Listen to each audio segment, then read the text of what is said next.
Hi friends, మా బుడ్డోడు పండుకున్నాడు. ఇక్కడ బెడ్ పైన మా బుడ్డోడు పండుకున్నాడు. ఏంద్రాలు వేస్తుందని చెప్పి చూసే వరకు ఇక్కడ ఒక దోమ కరుస్తున్నాయి మా బుడ్డోని.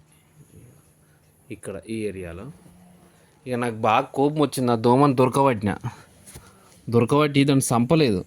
ఎందుకంటే పాపం అది కూడా మనలాంటి జీవియే కదా. సో దాన్ని చంపకుండా దాన్ని ఏం చేసిందంటే, దాన్ని ఎగరకుండా చూడండి ఎంత రక్తం తాగింది చూడండి. దాన్ని ఎగరకుండా దాని కాళ్ళు, దాని రెక్కలు ఇరిచేసిన. పాపం దాన్ని చంపబుద్ధి అయితే లేదు, అందుకే ఇక దాన్ని వదిలేసిన. Thank you friends.